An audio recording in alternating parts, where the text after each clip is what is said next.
I'm Laura Cooksbooks, and today I'm here to recommend you some short translated fiction from all around the world. So my translated fiction journey has been on its way for a good 2 or 3 years now, and I feel like I've found what I like and what I don't, but that was quite a daunting journey, and it was hard to even know where to start, where to look for translated fiction beyond what Waterstones was kind of pushing at me, which seems to be Japanese fiction about cats. And quite often it can be extra daunting if the books you're recommended are chonkers, are just huge. So I thought to give you a flavour of a couple of different authors, a couple of different presses, and literature from a couple of different places in the world, I put together this list of really fun, really accessible, really impactful, short books in translation. So we're going to start with the chunkiest book and then work our way down to the smallest book. Squeaking in under that 200 page mark with 197 pages is one of my all-time favourites.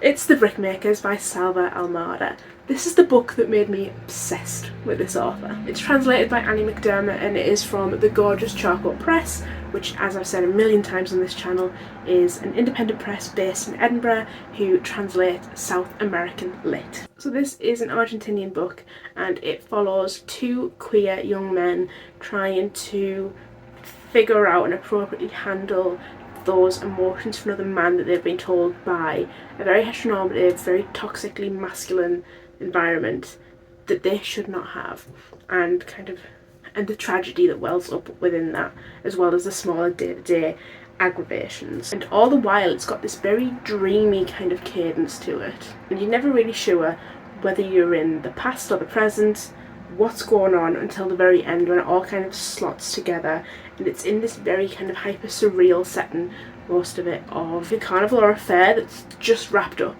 and kind of the liminal space that leaves behind. Honestly, could talk about it for hours. Stunning book. Then give me a minute. At 188 pages, also from Charcoal Press, we have The Adventures of Chena Iron. This is translated by Fiona McIntosh and Iona McIntyre. It was the first Charcoal I ever read, one of the very few books in my life I've tabbed. I bought this in Edinburgh, so the home of Charcoal, just because it looked a bit different, to be honest. This is set in the Pampas of Argentina and follows a woman who is the wife of a very famous literary character in kind of Argentinian literature of Martin Ferrero, which translates as Martin Iron. It talks about how he goes off to war and so does the husband of an English lady, and the English lady thinks, oh no, I must go rescue my man, and she's like, yeah, I guess I'll come, so you're not travelling on your own. I suppose it'd be nice to have him back, maybe. And on the road, lesbianism occurs, and there is one scene in particular. Like, honestly, I'm having a proper full-on gay crisis. That I was not ready to read. Because it kind of is very fade to black mostly, and then there is one scene where it's not. So enjoy that one. And it then goes on to explore Indigenous communities and the gender and sexual variations there and the differences in gender roles in those communities. And it was just like a fairy tale at the end. It was beautiful. So if you're looking for something that is gender in the most non-binary, ethereal, whimsical, waifish way possible, this is the one for you. Then at 180 pages we have another absolute favourite, The Housekeeper and the Professor by Yoko Agawa. This is from the gorgeous vintage Japanese collection. Yes, I did spill tea on it. We're not going to talk about that. We're going to talk about the fact that I again could be bothered to tab this book. It was translated by Stephen Snyder, and I think the translation here is beautiful. It's lyrical, it's poetic. Again, it gives us that kind of fairy tale feeling. It's very emotionally involved.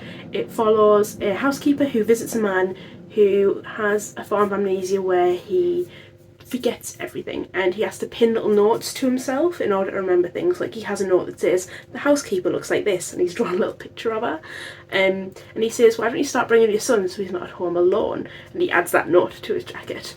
And it's about intergenerational friendship.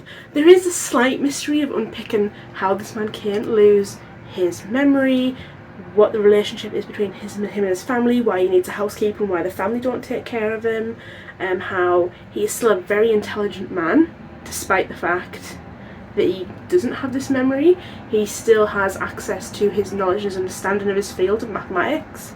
And let me tell you, I never thought maths could be beautiful. 2 years of a tutor to get that GCSE, but this just made it seem like the fundamental laws of the universe were clicking into place. And I know some people have sat and done the maths in this as they go. I was very much in the position of the little boy, thinking, oh wow, big numbers go do do do do do do do, and then you chuck it across the room. It's real good. Hey, are you a lesbian? Are you sapphic? Are you one of them queers? Because have I got the book for you. Crimson by Novak Corneliusson. A Greenlandic piece of fiction, which the author herself translated into Dutch, which was then translated into English. 175 pages of pure queer abandon. It follows like those liminal times in queer house parties where people are just together and we're just having real deep conversations about what is gender. It follows a troupe of characters in very brief little chapters, and you see them kind of exploring their own identities, coming to terms with things, but not in a way that is kind of the drudgery and the fear of questioning, but the queer euphoria of it.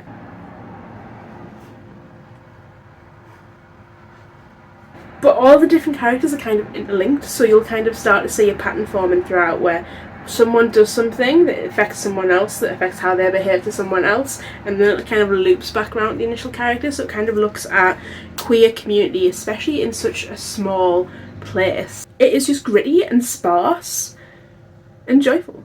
Record of A Night Too Brief by Hiromi Kawakami, part of the absolutely stunning Pushkin Press Japanese translations range. It is 157 pages, translated by Lucy North, and it's basically just a trip. It's a trip. But I read this digitally on my phone on bus rides, and again was something that you could very easily dip in and out of because it was fucking batshit and very poetic and very beautiful. It is mostly about 3 young women who are kind of experiencing loss and dealing with that in psychedelic ways. Winter in Soko is 154 pages long. Look like that, it looks like a little postcard because it is about a Korean, the word has vanished, like holiday destination, but it is not translated from Korean. It was written by Eliza Duaspin and it's translated from French. And it mostly follows the relationship between a girl and her mother, and her mother does quite difficult menial labour, how that fits into class when it's so integral to the tourism trade that sustains the place, which she herself is involved in, but she works in hotels, so it's kind of a lot more customer facing, a lot more polished, and it kind of gets into the characters' minds in a really in-depth way. But we're actually not in the tourist season, we are in the depths of winter, and it's how do we all kind of sustain ourselves during this time where there just are no tourists. 143 pages, Elena Knows by Claudia Pinheiro, translated by Frances Riddle. Again, a charcoal. I feel like I've been talking about this a lot. I don't know what order these videos are going up in, but it's a crime novel that isn't a crime novel. It's a little old lady trying to unpick the truth of what happened to her daughter, who people are claiming committed suicide, and she tries to call in a favour from the past to help her investigate, which goes very, very wrong. And the dialogue at the end of this novel is some of the best good for her that I have ever felt while reading the book. Like the coldness of the smile that was on my face reading the powerful, powerful dialogue at the end of this book. Like, it's won an English Pen, it's won loads of other awards. It either won or was considered for the Booker in translation, as it should. Selva Almada again. Couldn't be me repeating authors on a best list. This is The Wind That Lays Waste, translated by Chris Andrews. This is such a short book. It's 114 pages. It follows a travelling pastor, or I don't know what you call it, evangelist, preacher, and his teenage daughter as they travel across Argentina, and the car breaks down and they get taken to a garage where they meet the garage owner and his son, and they get trapped together for the duration of a storm. And it's about the conversation that these people have. It's about how religion invades lives and destroys them and takes precious things away. And it's also about the male reticence to engage with your children in a meaningful way. At 112 pages we have The Rooftop by Fernanda Trias, translated by Annie McDermott again. Charcoal Press, do not miss. If you are looking for a list of books that you think I just need a list to go off, just look at the catalogue for Charcoal. This follows a woman who lives with her very sick father and her new baby, and it is kind of a look inside her head as her mental health deteriorates and as she becomes less and less willing to leave this flat that they all live in, and her father's condition worsens. We're never really sure who the baby's dad is. Is it the postman? Is it its own grandfather? There's some very worrying undercurrents in this book. It's probably one of the darkest on this list, but also very little is explicitly said, so it's one of those ones that for such a short book, the hold it has on you and like the amount of time you spend thinking about it afterwards is really profound. Last but not least, it's, you've guessed it, another Charcoal Press.